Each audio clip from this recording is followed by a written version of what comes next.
noite a todos. Demorou, mas eu voltei. É um verdadeiro retorno de Jedi. Sempre nessa cadeira, né? Quase sempre nessa cadeira e agora nessa. E a responsabilidade aumenta muito. Quando a Nina conversou comigo sobre... Tinham dois temas para que eu escolhesse. Eu peguei esse rapidamente e disse, Davi de Espírito, isso é fácil. Isso é muito fácil. Lia do engano. A gente pensa que conhece, a gente não conhece nada, nada.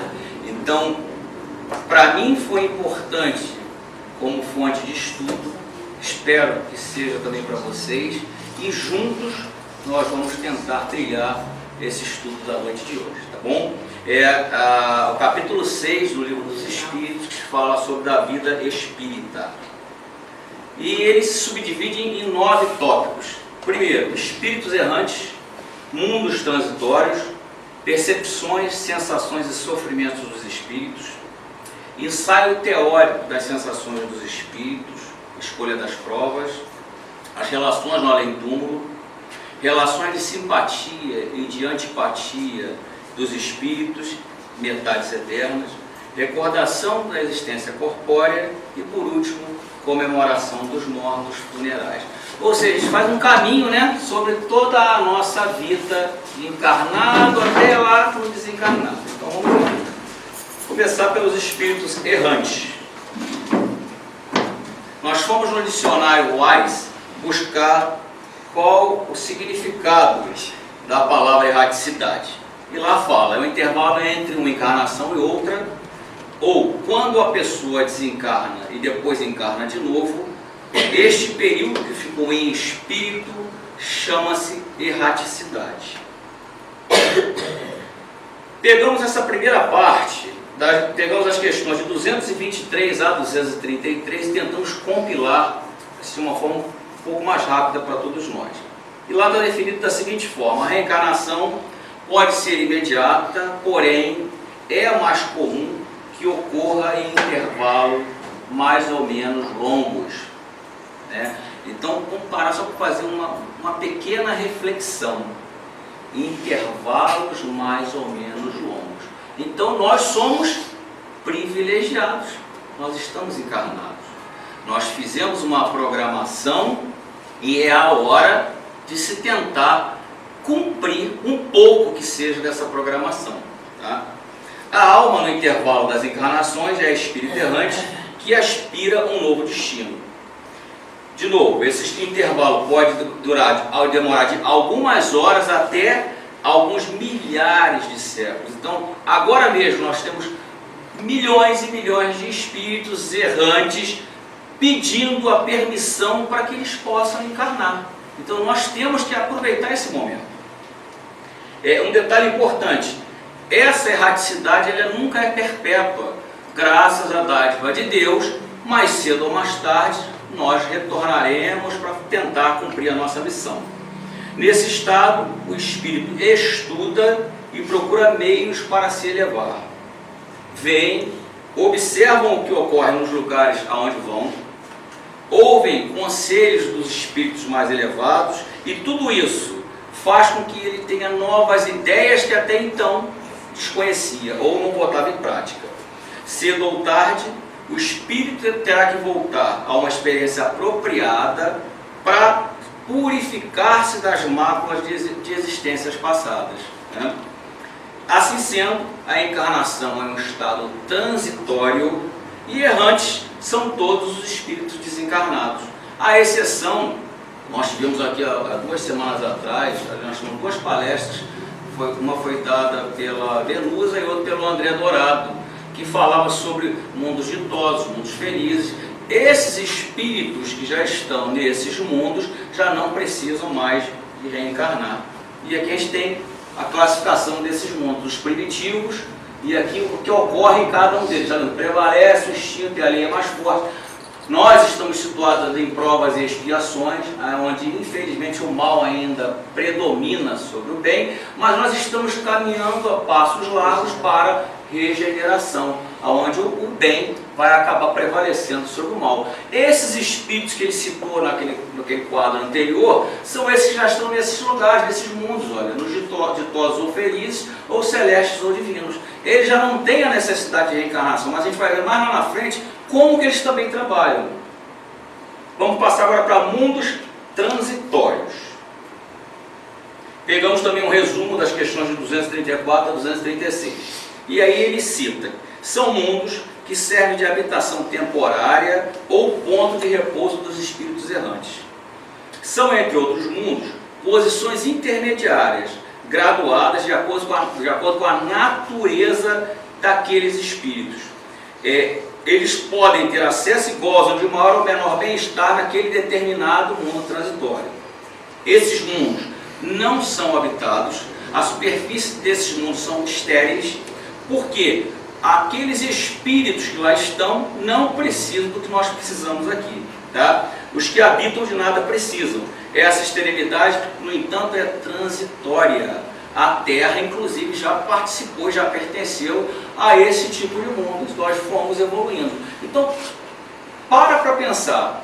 Se tudo na vida é evolução, a gente tem que falar: opa, vamos acordar, eu tenho que evoluir. Eu tenho que caminhar, mas eu não vou poder caminhar igual a Sônia, que caminha a passos largos. Mas eu vou dar meu passinho. Entendeu? Então eu olho para ela e falo assim: poxa, eu tenho que seguir um bom exemplo, não é verdade?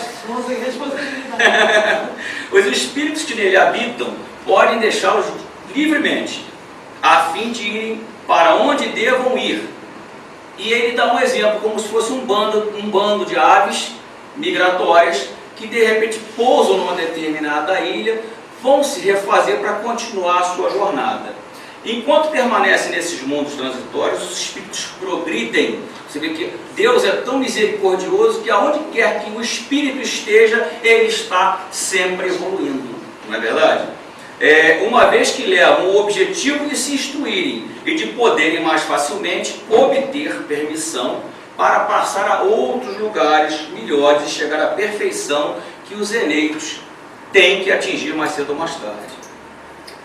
Com relação a esse item de percepções, sensações e sofrimento dos espíritos, fizemos uma pesquisa no Livro dos Espíritos e resumimos a questão de 237 a 255. Vocês observam que é muita leitura, mas tem que ser. Tem exemplos que a gente não pode dar de uma coisa que é muito teórica mesmo. A gente tem que ouvir, assimilar e praticar. Então ele fala: o espírito, na relação às percepções, o espírito conserva as percepções que tinha quando encarnado, além de outras que eram suprimidas pelo nosso corpo físico, qual véu sobre elas lançado que as obscurecia. Quanto mais se aproximam da perfeição, tanto mais sabem. Se são espíritos superiores, sabem muito. Se inferiores, mais ou menos, ignorantes acerca de tudo. Se os espíritos superiores veem e compreendem a Deus, os inferiores sentem e adivinham, né? A intuição, enfim. Conhecem o sofrimento físico porque o sofreram, não o experimentam mais. Porém, materialmente como nós, são espíritos. Não sentem cansaço, sua ação é toda intelectual e inteiramente moral o seu repouso. A espécie de cansaço que os espíritos dizem sentir guarda relação com a inferioridade deles. Quanto mais elevados, menos precisam repousar, né? Quando dizem sofrer, olha que interessante, são angústias morais que o torturam mais dolorosamente, que aí a gente já passa o que? A nossa pensamento a nos martirizar. Quando a gente fala que as leis de Deus estão gravadas na nossa consciência, ela não vai se apagar, ela vai continuar, não é verdade? Quando dizem sofrer de frio ou de calor, trata-se de reminiscência do que padecem durante a vida, não tão raro, a gente deve respeitar, quando a gente faz as nossas reuniões mediúnicas, não tão raro, tão aflitiva quanto a realidade.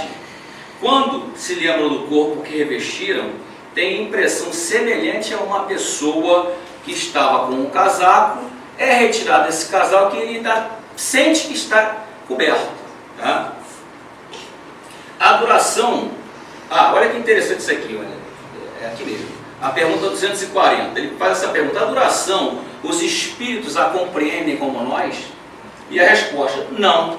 E daí é que nem sempre nos compreendem, eles falam de nós não os compreendemos quando se trata de determinar datas ou épocas. E aí nós temos aqui na Uranografia Geral na Gênese, onde nós pesquisamos, quando fala da criação primária, ele fala sobre tempo e eternidade. E ele cita que o tempo é apenas uma medida relativa da sucessão das coisas transitórias aqui na Terra.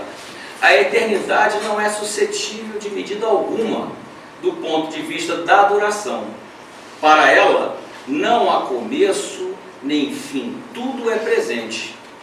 Se séculos e séculos são menos que um segundo relativamente à eternidade, o que vem a ser a duração da vida humana? Então, mais um ponto de parada para reflexão. A gente tem um valor imenso enquanto está encarnado, às nossas coisas materiais, ao nosso apego, tudo.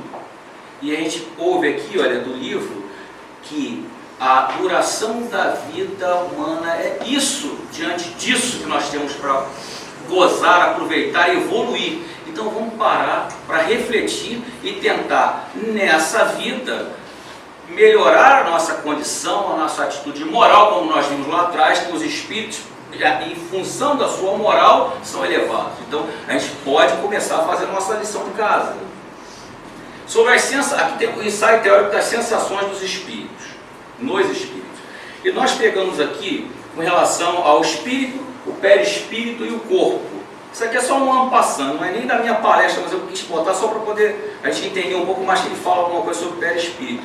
Ele fala sobre as propriedades do perispírito. Tem a propriedade da sensibilidade, perceber sensações, sentimentos e emoções. Percepções não são captadas por meio de órgãos específicos, mas em todo o corpo perispiritual. Quando ele falou lá atrás que ele fica limitado pelo manto da carne, nós ficamos, que é a audição, o olfato, a visão, tudo isso aqui está bloqueado por essa pele, por essa carne. Quando a gente vai para espírito, sentimos tudo, vemos tudo. Acaba essa barreira que a carne nos impõe, né?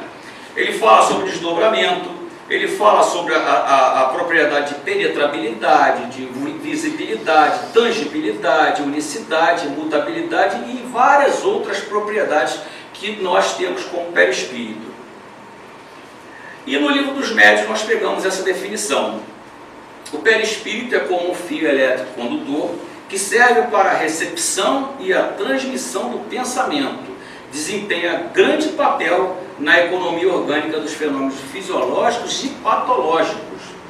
E em obras póstumas, na primeira parte, também fala sobre essa área. Diz: pode-se dizer que o corpo recebe a impressão, o espírito a transmite, o perispírito a transmite e o espírito, que é o ser sensível e inteligente, a recebe. Agora vamos fazer o contrário. Quando o ato é de iniciativa do espírito, pode dizer-se que o espírito quer, o perispírito transmite e o corpo executa. Olha que interessante essa ligação, corpo, espírito e perispírito. Essa questão 257, ela tem umas 6 páginas. Então, desculpem, a gente vai ter que ler, mas a gente tentou resumir o máximo. Então, fala sobre a dor. A dor tem como instrumento o corpo, mas a percepção da dor ocorre na alma.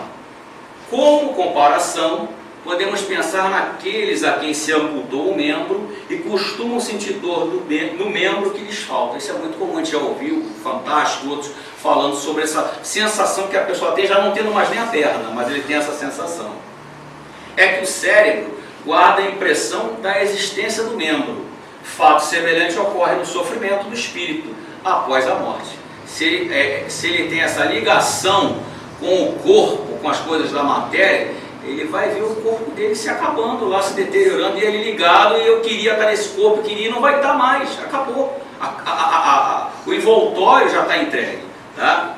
O perispírito é o laço que a matéria do corpo prende o espírito. É o princípio da vida orgânica, porém não da intelectual, que reside aonde? No espírito. É, além disso, o agente das sensações exteriores. No corpo, os órgãos, servindo-lhes de condutos, localizam essas sensações. Destruído o corpo, as sensações se tornam gerais, como eu falei ainda agora. Daí o espírito não dizer que sofre mais da cabeça do que dos pés ou vice-versa. Ele não consegue, tudo é uma coisa só para ele. Liberto do corpo, o espírito pode sofrer, mas esse sofrimento não é mais corporal. A dor que sente não é, pois, física, propriamente dita. É um vago sentimento íntimo que o próprio espírito nem sempre compreende bem.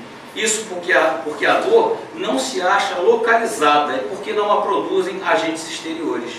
É mais uma lembrança do que uma realidade, o que não torna a dor menos penosa. Seria que sempre ele nos faz respeitar a dor e o momento pelo qual o espírito passa quando vem numa reunião mediúnica, quando fala que está em sofrimento, que está sentindo frio, que isso, que aquilo. A gente tem que respeitar o momento que o espírito passa para evoluir, né?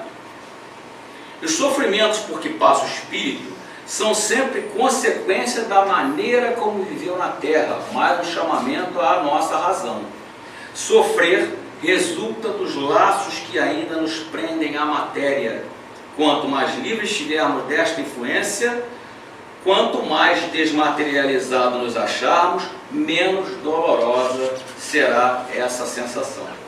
Domando as paixões animais, não alimentando o ódio, inveja, ciúme, orgulho, egoísmo, nutrindo bons sentimentos, praticando o bem, a caridade, não ligando para as coisas do mundo que não merecem importância.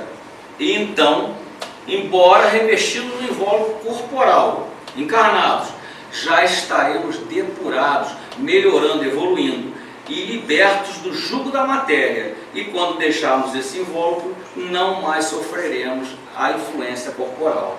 Nenhuma recordação dolorosa advirá do sofrimento físico que tenhamos passado.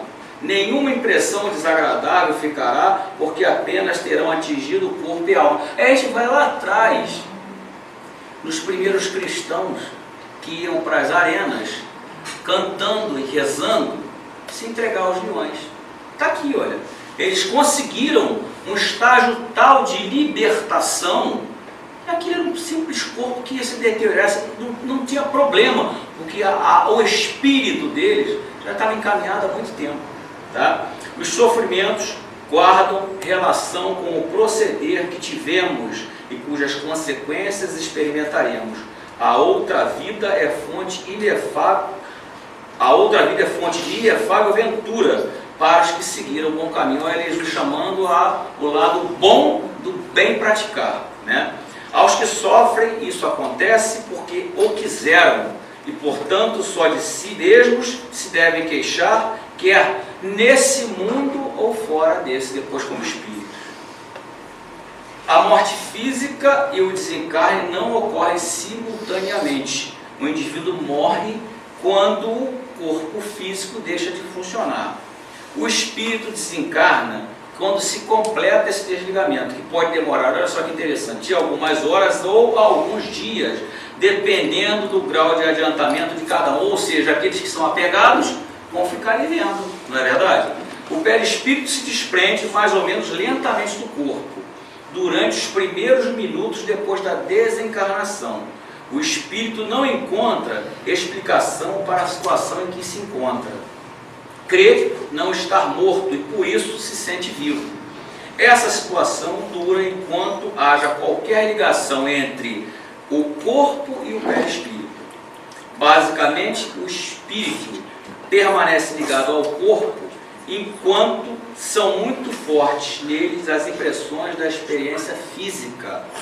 Indivíduos materialistas que fazem da jornada humana um fim em si, que não cogitam de objetivos superiores, que cultivam vícios, paixões, que ficam retidos por mais tempo até a impregnação fluídica animalizada que eles têm, sejam reduzidas a níveis compatíveis com o desligamento. Pode ser até os espíritos bons estão ali, os auxiliadores estão ali para auxiliar o desligamento, mas ele próprio se condena a ficar dando trabalho até para aqueles espíritos que trabalham nessa missão de poder libertarem ele dessa situação. E aqui na cidade do além, foi psicografado pelo Chico Xavier, pelo espírito de André Luiz e Lúcio, tem esse resumo. Compreensível que os seres humanos transfiram para a vida espiritual, quando lhes ocorra a desencarnação, os ideais nobilitantes e as paixões deprimentes, os desgostos e as alegrias, a convicção e a descrença, os valores do entendimento e os desmandos da inteligência, conhecimento deficitário e a ânsia de elevação de que sejam possuídos. Olha que bacana, dois espíritos de alta luz como esse, dizendo, olha, apesar de tudo, nós compreendemos que a vida enquanto encarnado, ela é passível de tudo. Então eles sabem que nós, infelizmente, vamos passar por isso, mas seria melhor que nós pegássemos o caminho para que sofrêssemos menos, não é verdade? E para isso a gente tem a escolha das nossas provas. Então vamos lá.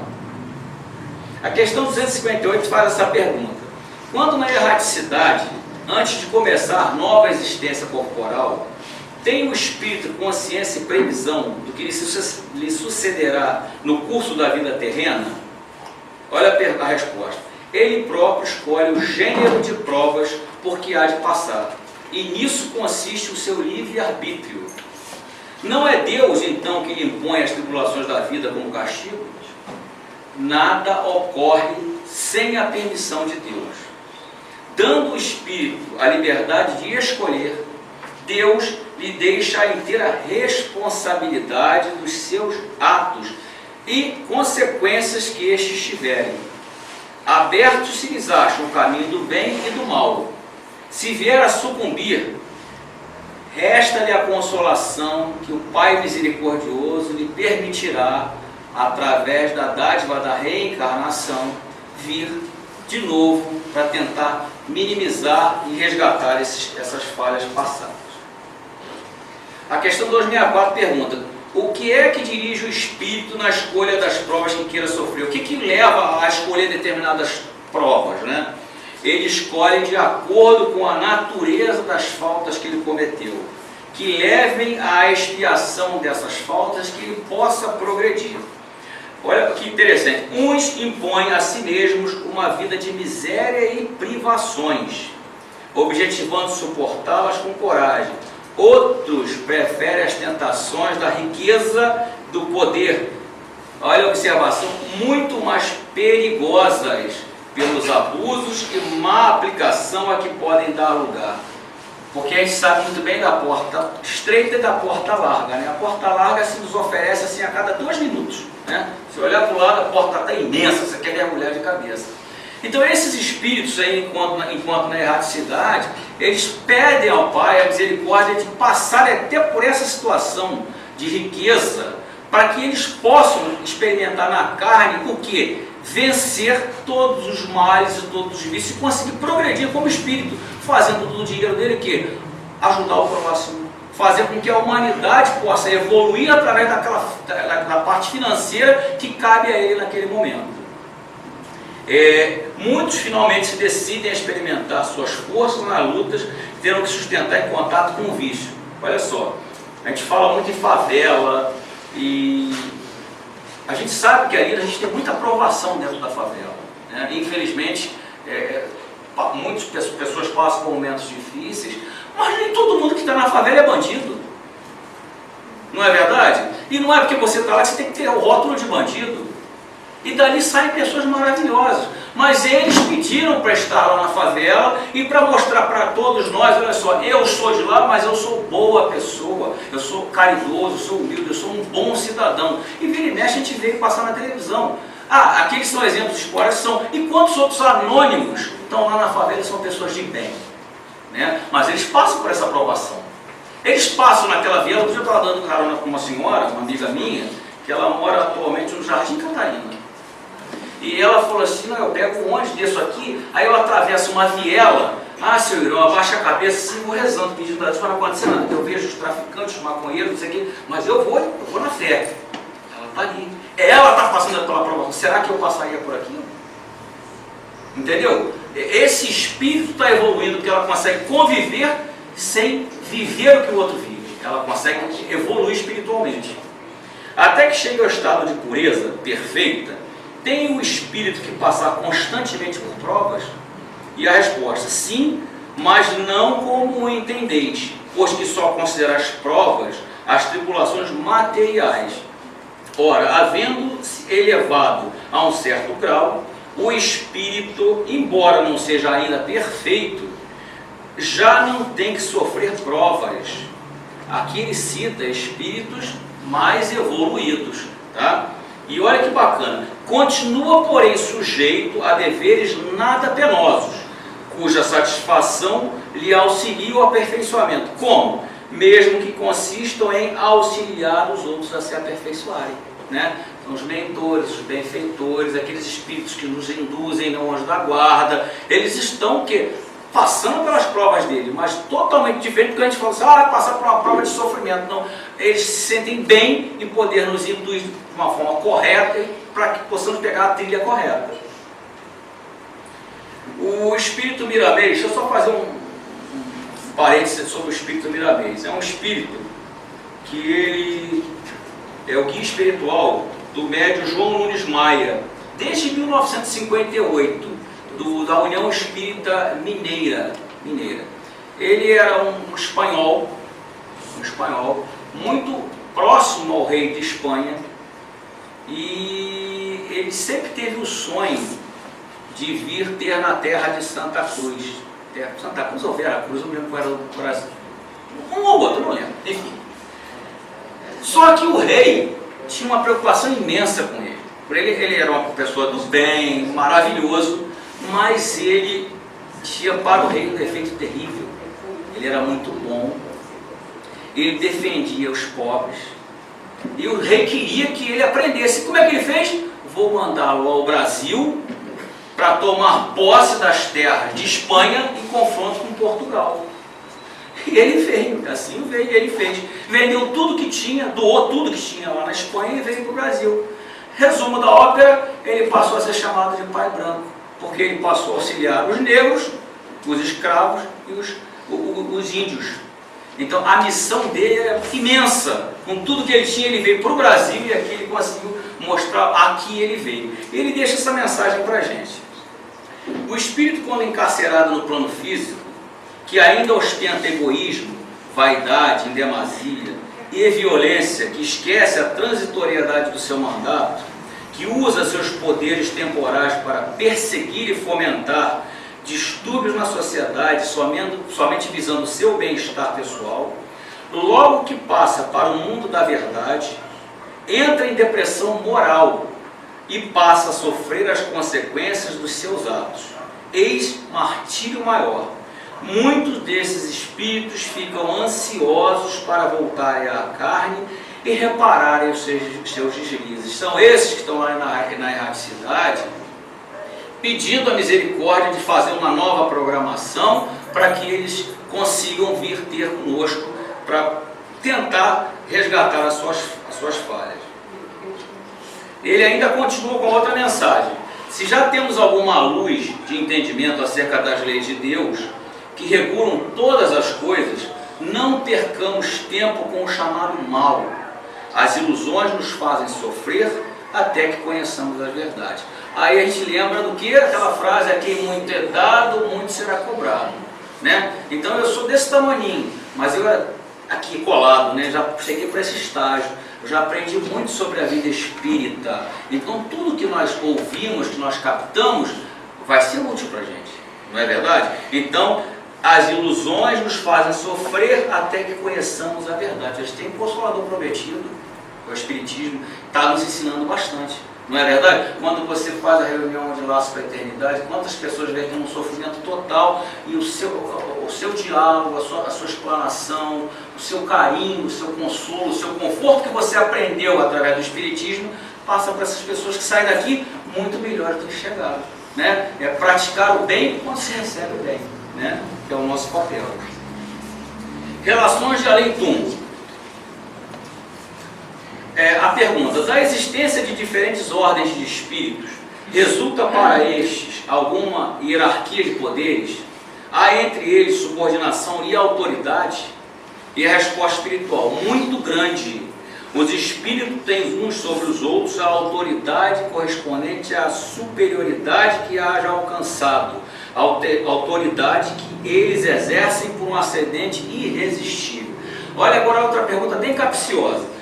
Podem os espíritos inferiores negarem a autoridade dos que lhes são superiores? E a resposta, eu disse, irresistível. É através dessa atração moral que faz com que nós abaixemos a nossa cabeça e façamos o quê? Vamos lá. Eu tenho que fazer, porque ele, através dos exemplos, ele mostrou que ele é digno de estar onde está e eu estar onde estou. Como há diferentes ordens de espíritos, essa escala é obedecida, considerando-se a autoridade moral dos espíritos superiores sobre aqueles que se encontram na retaguarda.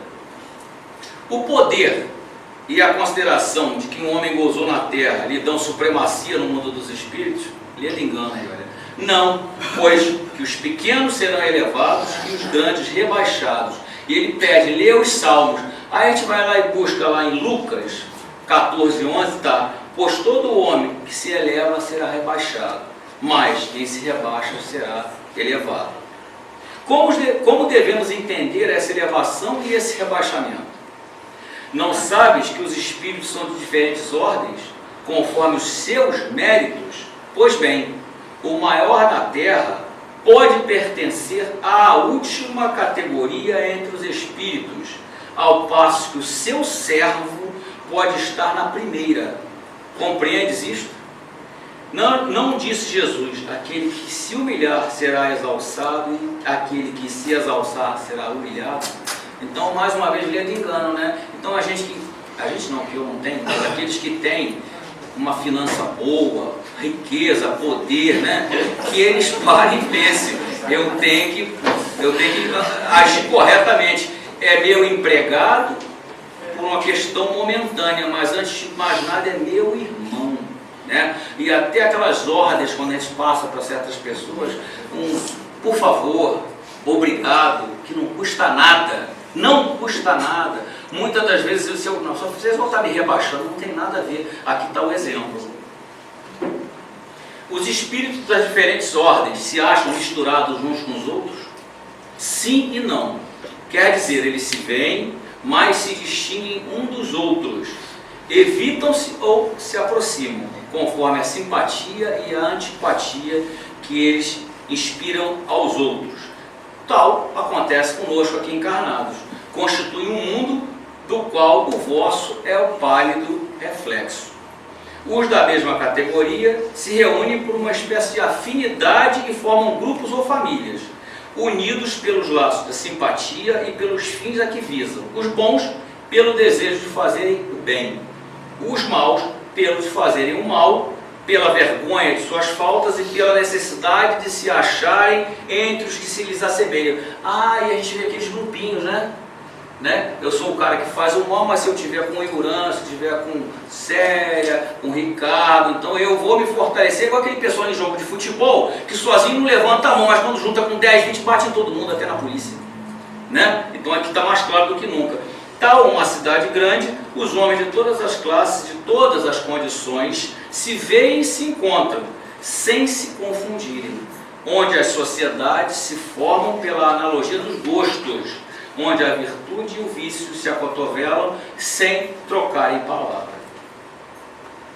Aqui no Bem-aventurados os pobres de espírito, pois deles é o reino dos céus, São Mateus fala no capítulo 5 o seguinte: o Espiritismo vem confirmar a teoria pelo exemplo, ao mostrar que os grandes no mundo dos espíritos são os que foram pequenos na terra, e que frequentemente são bem pequenos os que foram grandes e poderosos.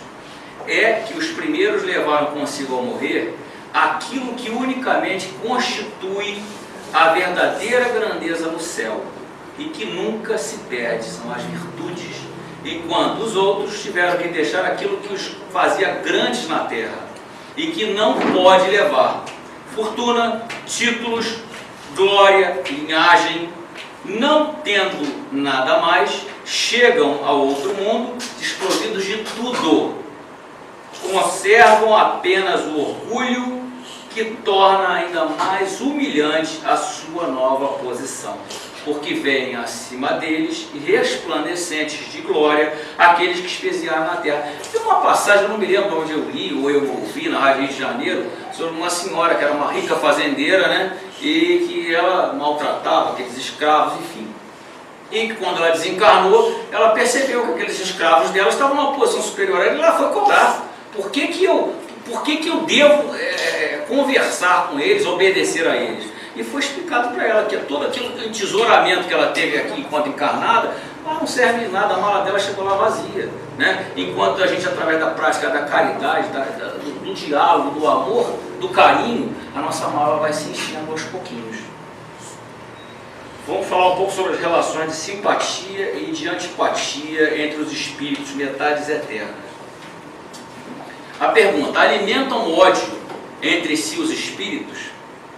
A resposta: só entre os espíritos impuros há ódio, e são eles que insuflam nos homens as inimizades e as dissensões. Ou seja, a espiritualidade nos clareando quando de repente vem aquela intuição negativa na nossa cabeça, né?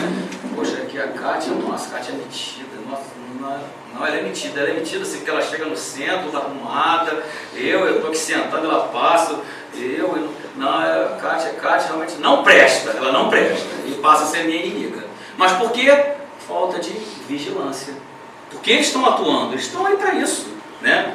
A lembrança dos atos maus que dois homens praticaram um contra o outro constitui obstáculo a que entre eles reine simpatia. Essa lembrança os induz a se afastarem um do outro. Continua a existir sempre no mundo dos espíritos a afeição mútua que dois seres se consagraram na Terra, sem dúvida, desde que originada pela verdadeira simpatia. Se nasceu de causas de ordem física, desaparece com a causa. As afeições entre os espíritos são sólidas e duráveis, são mais sólidas e duráveis do que na Terra, porque não se acham subordinados mais aos caprichos e interesses materiais do amor próprio. As almas que devam unir-se estão desde suas origens predestinadas a essa união, e cada um de nós tem, em alguma parte do universo, sua metade, que fatalmente um dia se reunirá. Olha a alma gêmea, olha que lindo engano nosso. Não há união particular e fatal de duas almas, né? Olha, isso é até bom para explicar em Laços da Eternidade, olha que interessante. A união que há é a de todos os espíritos, mas em graus diversos, segundo a categoria que ocupam, isto é, segundo a perfeição que tenham adquirido. Então, se minha faixa vibratória está na mesma da Cristina, a gente vai estar ali. Se eu baixo minha faixa vibratória, a gente não precisa ver mais. Por mais que eu queira, eu não consigo atingir a Cristina. Quanto mais perfeitos, tanto mais unidos. Da discórdia nascem todos os males dos humanos, da concórdia a completa felicidade. Em que sentido se deve entender o termo metade, que certos espíritos servem para designar os espíritos simpáticos? A expressão é inexata.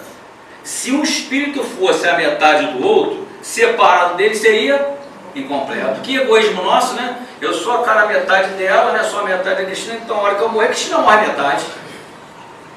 Concorda? Não é justo, cada um tem sua missão, sua tarefa. Caminhar juntos, não colados, juntos, só juntos se evolui. A simpatia que atrai um espírito para o outro resulta da perfeita concordância de seus pendores e seus instintos. Se um tivesse que completar o outro, perderia a sua individualidade. Né? O que a gente sempre fala: eu preciso gostar de mim primeiro, para que eu goste de você, de você, de você. Que é só assim que se completa verdadeiramente. Né? Lembrança da existência corporal. Esse é o ghost aí, né? O espírito se lembra pormenorizadamente de todos os acontecimentos de sua vida, aprende o conjunto deles de um golpe de vista retrospectivo, lembra-se das coisas de conformidade com as consequências do ato que ele praticou. Olha que interessante. Bem compreendes, portanto, que muitas circunstâncias haverá de sua vida que não lhe dará importância alguma e das quais sequer se lembrará. Outra pergunta capciosa: o espírito se lembra de todas as existências que precedem a que acabou de deixar? Todo o seu passado se desenrola diante dele, como as etapas de um caminho que o viajante percorreu. Mas, como já dissemos, ele não se lembra de maneira absoluta de todos os atos, recordando-os apenas na razão da influência que tem sobre o seu estado presente. É a consequência. Quanto às primeiras existências, as que se podem considerar como a infância do espírito, perdem-se no vago e desaparecem na noite do esquecimento. Tá? Então, para que a gente possa até em determinado momento não achar que é animismo, né? Lembrando de certas coisas.